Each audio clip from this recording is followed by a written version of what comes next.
Olá, muito bem-vindas e bem-vindos a mais um dos nossos mergulhos profundos. É excelente ter a companhia de quem acompanha a gente para mais essa jornada. Com certeza. Olá, pessoal. É ótimo estar aqui. E hoje nós temos em mãos um material que francamente, é de explodir a cabeça. Totalmente. O título das notas de estudo que vamos explorar hoje é O Tabernáculo Introdução. E a nossa missão nessa imersão é pegar tudo que se costuma pensar sobre esse tema e virar de cabeça para baixo.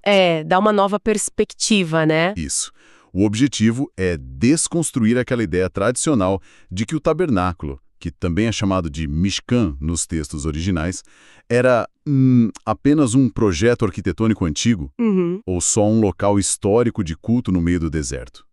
As fontes que a gente vai analisar propõem uma visão revolucionária porque esse espaço funciona, na verdade, como um mapa psicológico. Um mapa psicológico e espiritual, sim. Exato. Um mapa extremamente detalhado. O texto chama isso de antropologia revelada. Então não estamos falando só de tijolos, estacas, ouro. Estamos falando sobre a estrutura do próprio ser humano. O que é fascinante aqui é que esse texto desafia completamente a visão moderna, aquela visão muito ocidentalizada que você tem da espiritualidade hoje em dia. Como assim? É que hoje existe uma tendência forte de tratar o desenvolvimento interior e a fé como se fossem sinônimos de improviso. Ah, sim. Aquela coisa do momento. Isso. Uma ideia de que a espiritualidade é uma desordem emocional baseada só no que se sente na hora. Algo puramente espontâneo, sem barreiras. Sem forma nenhuma. Exatamente. Mas o material que a gente está analisando pontua o oposto absoluto. Ele argumenta que a presença divina não invade o caos. Uau! Pelo contrário, ela exige um alinhamento consciente e uma estruturação muito prática da vida cotidiana. A mensagem central é que não há profundidade sem ordem prévia. Certo, vamos destrinchar isso, porque essa é a base de tudo que a gente vai discutir hoje. Vamos lá. O texto introduz uma ideia que é muito poderosa. Na mentalidade hebraica antiga, o espaço físico e o caráter humano nunca, em hipótese alguma, são tratados como coisas separadas. Eles estão sempre interligados. Sim. A premissa é que o que é construído do lado de fora reflete diretamente a realidade interior. É por isso que o material afirma que o tabernáculo é um espelho da alma. Perfeito. Mas antes da gente mergulhar nessas metáforas todas, a gente precisa entender a crítica que o texto faz ao que ele chama de erro moderno. Como as fontes definem esse erro? Bom, o autor das notas argumenta que esse grande erro moderno é o foco quase exclusivo na ideia de ir para o céu. A salvação como um evento futuro. Exatamente. A salvação futura como um evento isolado. O problema é que, ao focar só no destino final pós-morte, acaba se ignorando completamente a formação do caráter aqui e agora. No presente. Nossa, isso é muito comum. Muito. E para ilustrar isso, o texto usa a narrativa do Êxodo como uma analogia brilhante. Historicamente, a gente vê o Êxodo só como uma grande fuga. A libertação dos escravos no Egito. Isso, mas o material ressalta que a libertação não foi a linha de chegada. Foi só o ponto de partida para eles poderem receber a Torá, a instrução, e construir o Mishkan. O tabernáculo. Sim. O aviso implícito nas fontes é bem claro. Libertação sem estrutura gera apenas o caos. Faz todo sentido. Porque se você tira um grupo da escravidão, mas não fornece uma nova cultura, uma forma arquitetada de viver, a liberdade vira desordem rapidinho. Autodestruição mesmo. Isso muda bastante a perspectiva para quem está ouvindo a gente, porque fomos ensinados a ver o ápice da história como aquele momento em que as correntes caem. O grande clímax. Isso, o clímax. Mas o material diz que as correntes caindo é só o minuto zero de um trabalho de construção muito árduo. É tipo sair da casa dos pais e perceber que agora tem que pagar boleto, limpar a casa, ter rotina. A liberdade dá trabalho. Dá muito trabalho. E se conectarmos isso com um quadro geral, o texto mostra que o conceito de reino dentro dessa teologia não é um evento pós-morte. Não. Não. É uma cultura que já foi inaugurada no presente, Os acadêmicos chamam isso de o já e o ainda não. Interessante. Isso significa que a espiritualidade excelente, maturidade de verdade, não é uma performance de final de semana num prédio. Uma encenação. Exato. É uma organização interna constante que acontece no hoje. O divino tira da escravidão não para deixar a pessoa à deriva, mas para ensinar a viver ativamente nessa nova cultura estruturada. E traduzindo isso para o cotidiano de quem busca conhecimento, é uma mudança de paradigma gigantesca. Com certeza. Porque numa sociedade movida a estímulos rápidos, o condicionamento é buscar aquele evento explosivo, aquela catarse emocional que vai mudar a vida inteira em um segundo. O atalho mágico. Um atalho. Mas a lição fria e calculista desse material é que o desenvolvimento verdadeiro vem da disciplina, das medidas exatas. Crescer é se organizar internamente, como quem constrói o alicerce de um prédio. E isso levanta uma questão sobre como enxergamos o propósito de qualquer regra ou lei.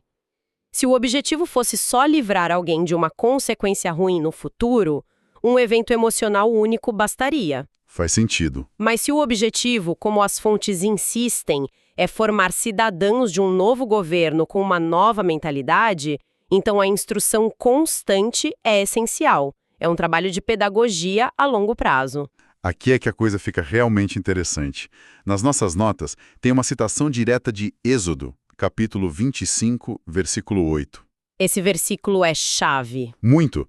O texto diz o seguinte: "E farão para mim um santuário, e habitarei no meio deles." Isso. E o estudo destaca um detalhe gramatical que passa despercebido. A instrução não diz "habitarei no meio dele", referindo-se ao prédio. Diz "no meio deles", referindo-se ao povo. Esse detalhe muda completamente a abordagem. A análise revela uma profundidade relacional imensa. Só por causa de uma letra. Só por isso. Mostra que a intenção não era procurar um projeto de engenharia impecável, banhado a ouro, para morar. Um palácio. Não era. A construção desse espaço físico detalhado era um currículo em formato de tenda. Uma ferramenta didática. Uma ferramenta gigantesca para formar um ambiente humano. O foco não é a arquitetura da tenda, mas a arquitetura social interna do povo. Incrível. A santidade, segundo essa mentalidade, não é só a ausência de pecado. Não é aquela coisa passiva de não fazer coisas erradas. Santidade é um verbo ativo, então. Exatamente. É organizar a vida conforme um modelo ético altíssimo. É alinhamento estrutural. A presença só se manifesta de forma contínua, onde tem uma estrutura preparada para sustentá-la. E tem um ponto nas notas que me chamou muita atenção sobre esse alinhamento que é o conceito da própria lei, a Torá. Ah, esse ponto é fundamental. Porque, historicamente, a gente lê a palavra lei e imagina um sistema frio de regras, um peso impossível, cheio de proibições. Sim, a visão ocidental é bem jurídica. Como o texto reconcilia esse currículo pedagógico com a ideia de uma lei rígida? A resposta das fontes é uma redefinição linguística maravilhosa. A raiz da palavra Torá não significa lei no sentido punitivo que usamos hoje. Torá significa direção, orientação. Direção. É o ato de atirar uma flecha no alvo, ou seja, não é opressão, é alinhamento. A Torá é literalmente a cartilha civilizatória de como construir essa estrutura interna. E o material destrincha isso para a vida prática, né? Muito. Longe de misticismo abstrato. Ensina como ser justo nos negócios, como usar balanças honestas, como manter a palavra falada. Tratar o estrangeiro com dignidade? Isso mesmo.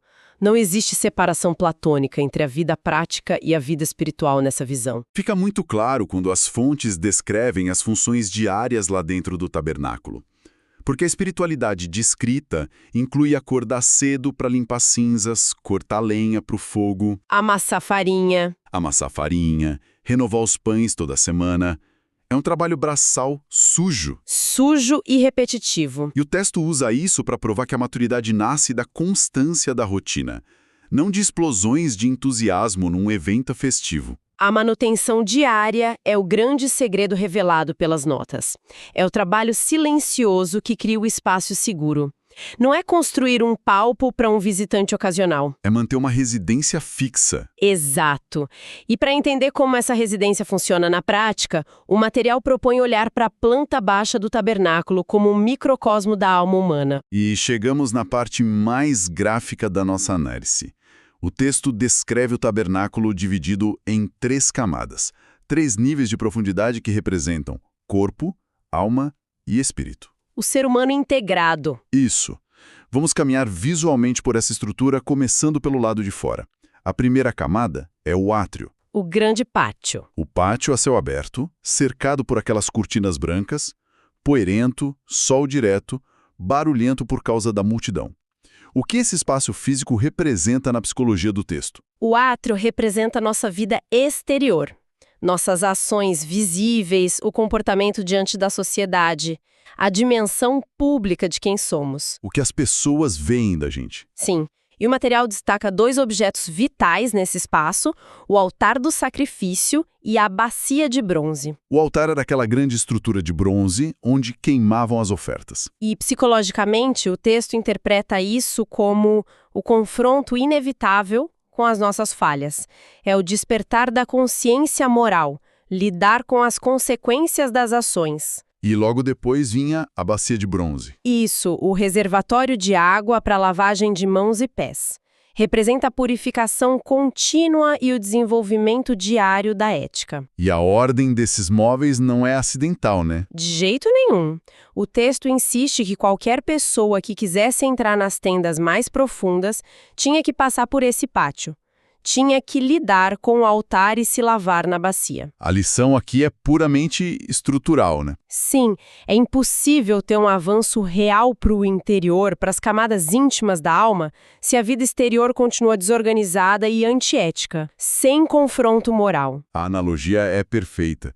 O reino começa na prática visível. Tentar acessar experiências espirituais profundas com a vida pública, um caos é uma farsa. Como decorar com móveis de luxo a sala de estar de uma casa onde o esgoto está vazando na fachada. A estrutura desmorona. Totalmente. Mas digamos que esse espaço exterior, o átrio, esteja sendo tratado. Aí o texto convida a dar um passo para dentro. Passar pela cortina e entrar na segunda camada, o lugar santo. E as notas descrevem uma mudança drástica nos sentidos. O sol, a poeira e o barulho ficam lá fora. O lugar santo é uma tenda fechada, iluminada só por lamparinas e forrada de ouro. Fim da vida pública. Fim da vida pública e início da intimidade estruturada. O texto diz que esse espaço representa nossa vida interior, nossas mentes e emoções.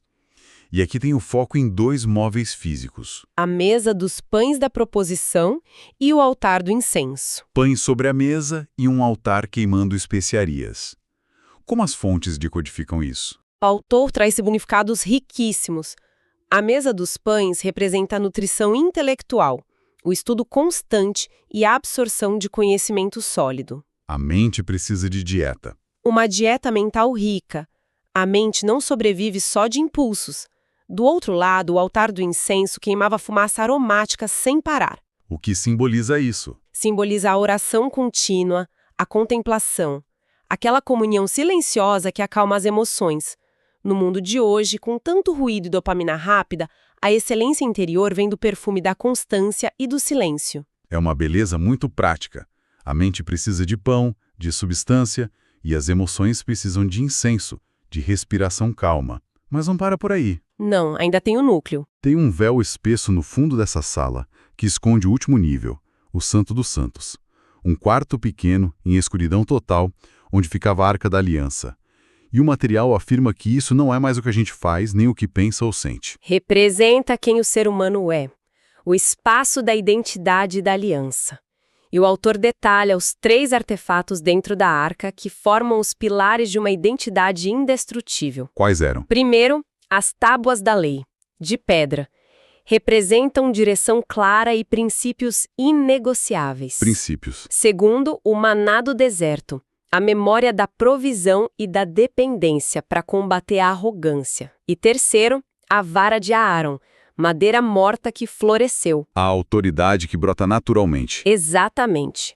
Uma identidade saudável se firma nesses pilares ocultos. Fascinante.